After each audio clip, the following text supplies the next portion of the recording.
De vous-même, donnez le meilleur et sauvez l'humanité entière. Ne dites pas qu'il est mort, car il demeure immortel, cher Anta Diop. Toi qui le meilleur de toi-même à l'Afrique a donné au monde noir, à l'humanité, comment te rendre l'hommage mérité?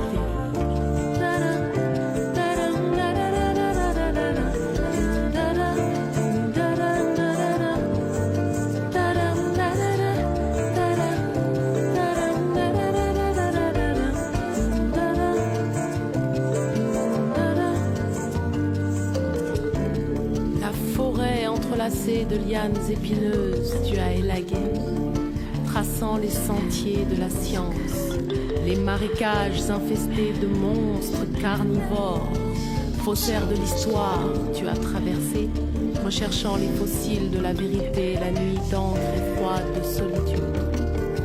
Génération sacrifiée que nous sommes, disais-tu. Sacrifié, tu l'as été. Tu t'es jeté dans la bataille. Tu t'es jeté dans la bataille, tu t'es exténué.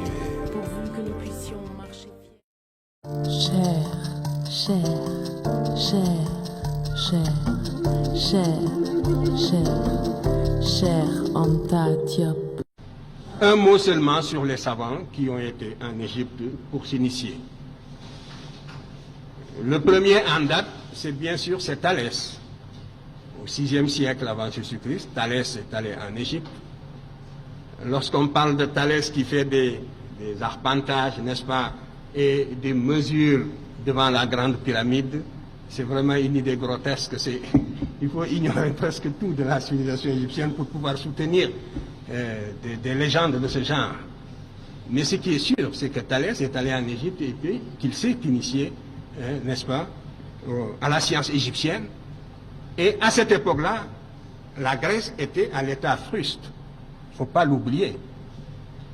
La science égyptienne est née, justement, sous la protection de l'État.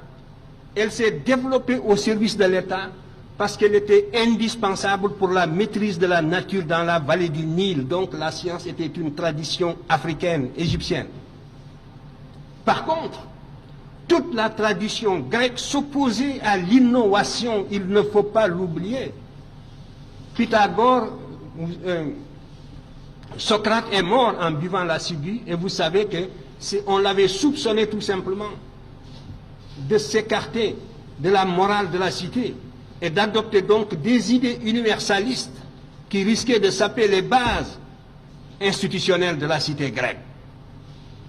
La Grèce, même celle de Platon, n'a jamais dépassé le cadre d'une cité. L'Égypte avait créé, l'Afrique avait créé pour la première fois un État-territoire groupant plusieurs cités, avec des institutions particulières, avec une toute autre philosophie politique, qui s'oppose point par point à l'individualisme septentrional hérité des steppes eurasiatiques. Donc, c'est Thalès qui va d'abord en Égypte, qui s'instruit de la mathématique égyptienne et qui a introduit la géométrie en Grèce. Mais la science était une nouveauté en Grèce qui n'était pas acceptée par la religion et la tradition grecque. La société la plus intolérante de l'Antiquité jusqu'à la Révolution populaire, jusqu'au triomphe des plèbes, c'est la société grecque. Étudier les structures sociales et la répression féroce de tous les novateurs. Anaximandre a failli, Anaxagore a failli être tué. C'est parce qu'il était l'ami de Périclès. Et c'est Périclès qui l'a sauvé de justesse. Aristote s'est enfui, il a failli être tué. Platon s'est enfui, il a failli être tué. Socrate a été tué.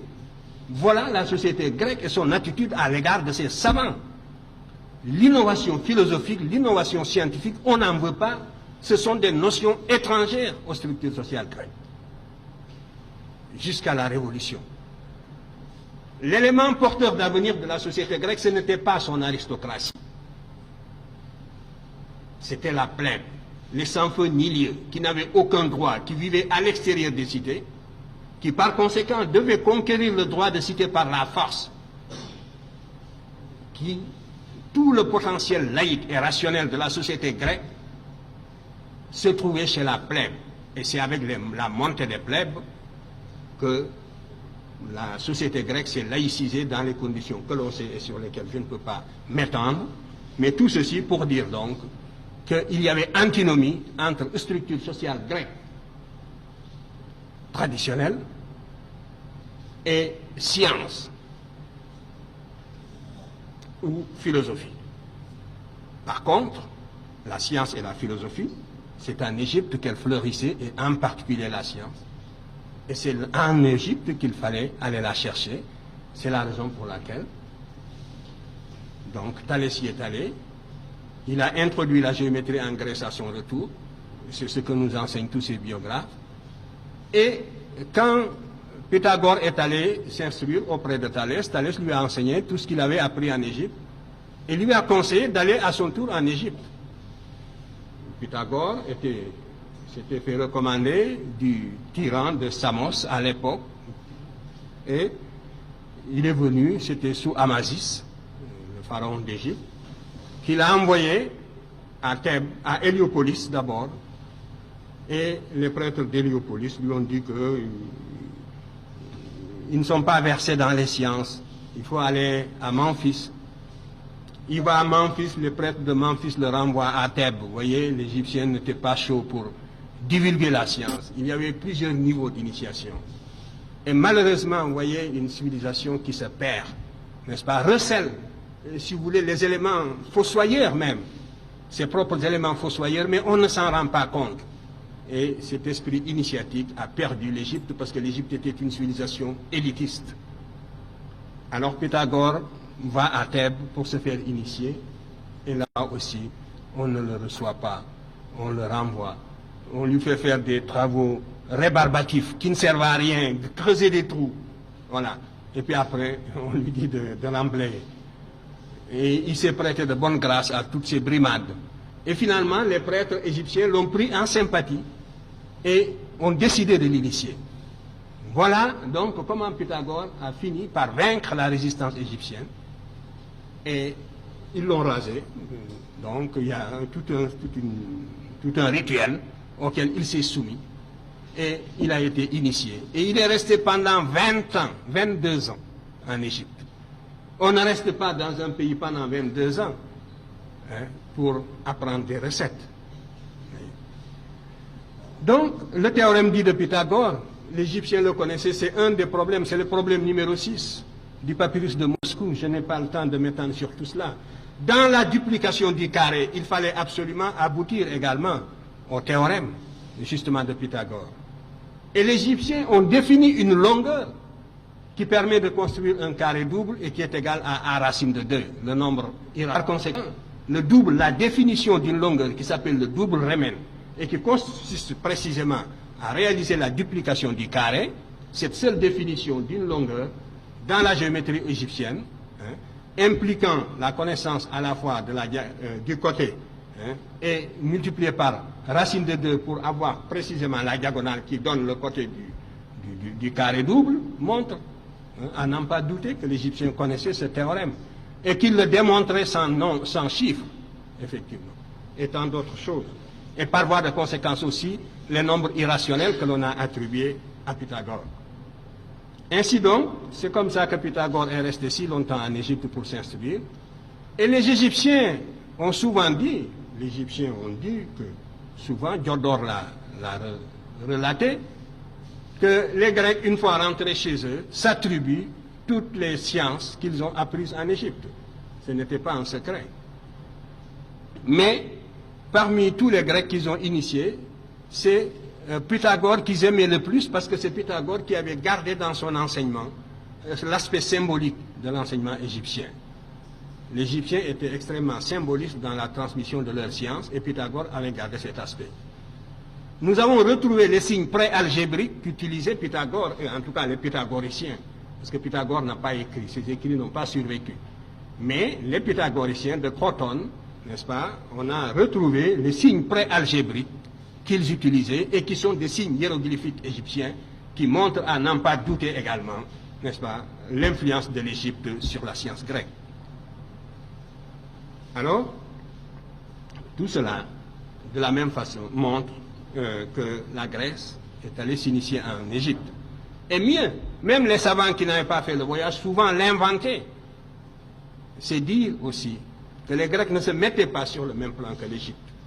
Et même vaincue, l'Égypte restait l'institutrice de toutes les vieilles jeunes civilisations montantes de la Méditerranée septentrionale. C'est Platon, Strabon, qui était un grand savant de l'Antiquité, mais un savant chauvin qui était conscient de la valeur de la civilisation de la Méditerranée septentrionale à son époque. Strabon relate que quand ils ont visité l'Égypte, quand il a visité l'Égypte et le Fayoum, ils étaient en groupe, on leur a montré les chambres où Platon et Eudoxe, le mathématicien, séjournaient quand ils sont venus se faire initier à la cosmogonie égyptienne d'Héliopolis. On leur a montré les chambres où séjournait Platon, où Platon et Eudoxe ont séjourné. Pendant 13 ans, ils sont restés en Égypte pour se faire initier dans la cosmogonie héliopolitaine. Et si vous voulez en avoir une preuve palpable, relisez le Timée de Platon, où justement sa cosmogonie est consignée, et relisez la cosmogonie héliopolitaine. Vous ne pouvez pas comprendre les lacunes et les obscurités de Platon si vous ne relisez pas, si vous ne prenez pas côte à côte, n'est-ce pas, lisez pas, n'est-ce pas, parallèlement, la cosmogonie héliopolitaine et le Timée de Platon. Mais alors toutes les obscurités s'éclairent d'une lumière singulière. C'est un peu ce que j'ai essayé de faire dans Civilisation ou Barbarie. Donc, les éléments ne manquent pas pour retracer justement cette influence que l'Égypte a eue sur la Grèce en particulier et sur l'Occident d'une façon générale. Et les Latins, qui avaient moins de contact avec les Égyptiens, n'ont rien apporté aux sciences exactes. Voilà aussi une contre-preuve.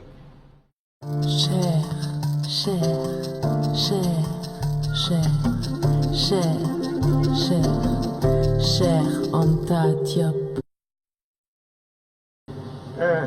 Je vais donc commencer par répondre à l'ensemble des questions. Le lien entre les peuples sénégalais et nigériens, ils sont multiples.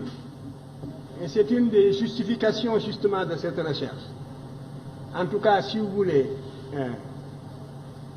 tant soit peu, connaître votre passé et renforcer le sentiment de cohésion nationale, vous serez bien amené un jour à nous relayer sur le terrain où nous nous situons aujourd'hui.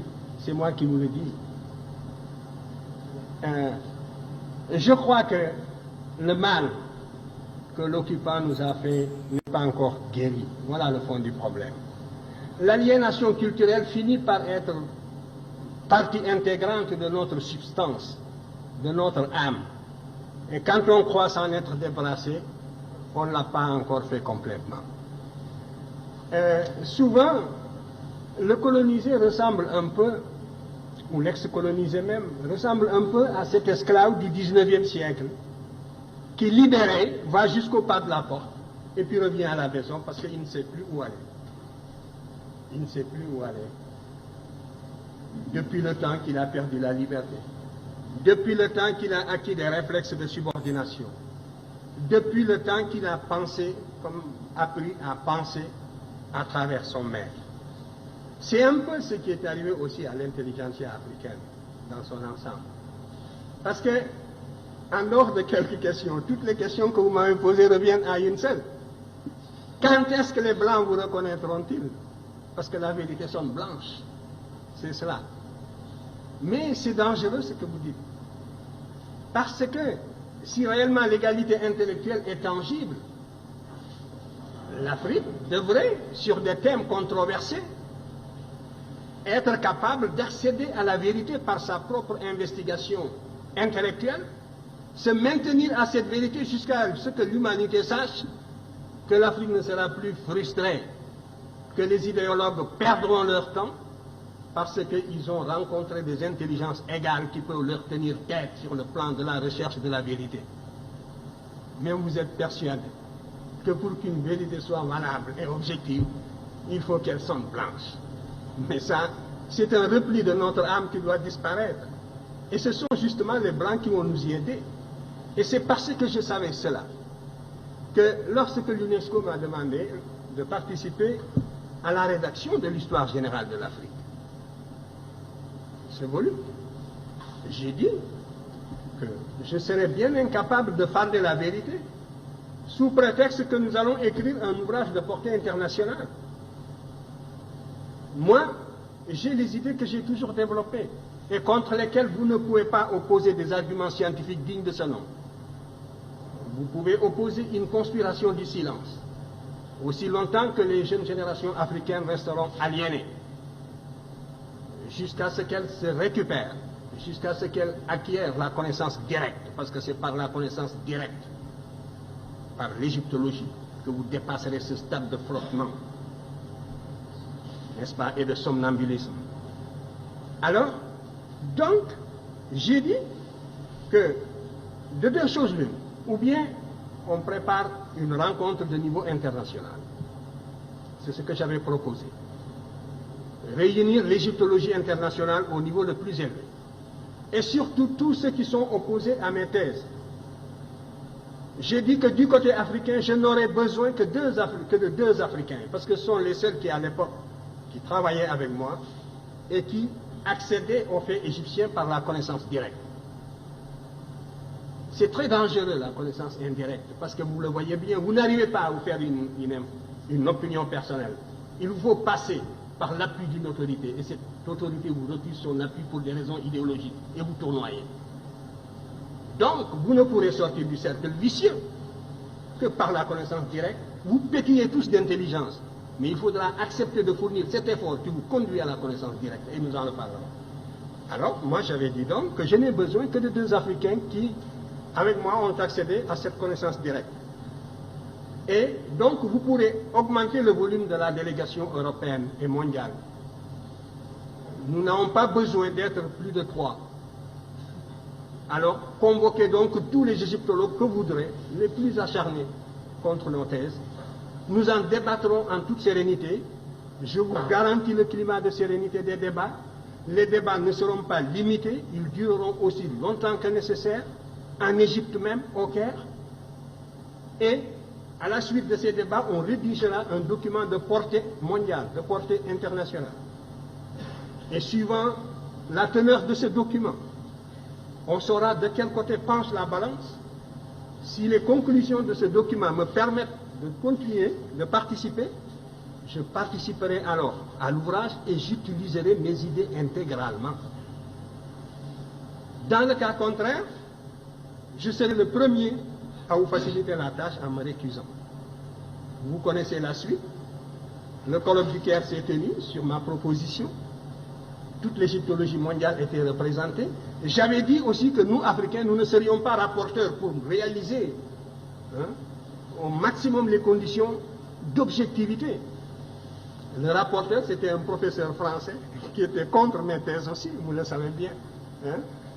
Donc, et qui était professeur à Paris 8. L'égyptologie française était représentée par le professeur Vercouteur, qui était l'ancien directeur des Antiquités de Nubie, qui était aussi le directeur de l'Institut d'archéologie orientale français du Caire, qui était le titulaire de la chaire d'égyptologie à Lille 3, etc. Était représenté aussi par le professeur Sonneron, qui l'avait remplacé à l'Institut français d'archéologie d'Égypte, et qui était sûrement le plus apte à nous suivre dans les discussions linguistiques, justement. Et vous avez les débats, les conclusions dans le domaine linguistique, justement, du professeur Sonneron, qui est mort maintenant. Vous aviez le professeur Leclan, qui est devenu académicien depuis et professeur au Collège de France. Vous aviez le professeur Debono, qui était l'archéologue de la vallée du Nil.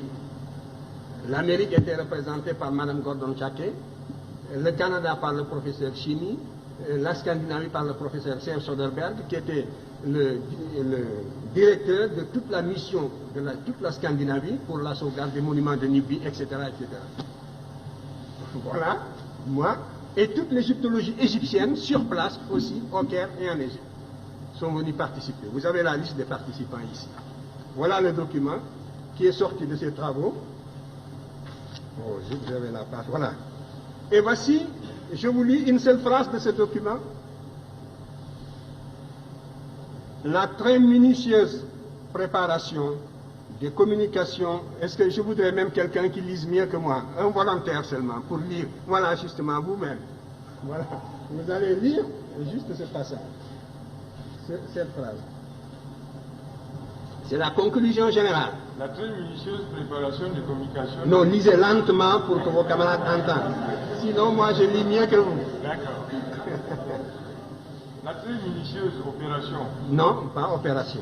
Préparation des communications. Bon, attendez, je vais lire, parce que vous...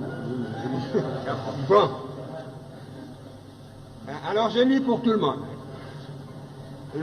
Voici la conclusion générale des débats du Caire. La très minutieuse préparation des communications des professeurs Cheikh Anta Diop et Obenga n'a pas eu, malgré les précisions contenues dans le document de travail préparatoire envoyé par l'UNESCO, une contrepartie toujours égale. Il s'en est suivi un réel déséquilibre dans les discussions. Cette phrase est très claire. Cela veut dire que contre toute attente, un déséquilibre s'est produit dans les débats en faveur de nos thèses et que les arguments que nous avons développés, la communauté scientifique qui s'est réunie là-bas n'a pas pu y opposer des arguments dignes de ce nom, bien que l'UNESCO ait pris toutes les dispositions à cet effet. Parce que j'avais insisté aussi pour qu'on prie toutes les dispositions pour que les participants ne puissent pas venir en disant nous n'avons pas eu le temps de nous préparer, on ne savait pas à quoi on s'attendait, etc., etc. Et c'est la raison pour laquelle on insiste ici sur le fait, quand on dit malgré les précisions contenues dans le document de travail préparatoire envoyé par l'UNESCO, l'UNESCO avait demandé à chacun de fourbir ses armes, de faire tout ce qu'il fallait pour que cette discussion fût concluante.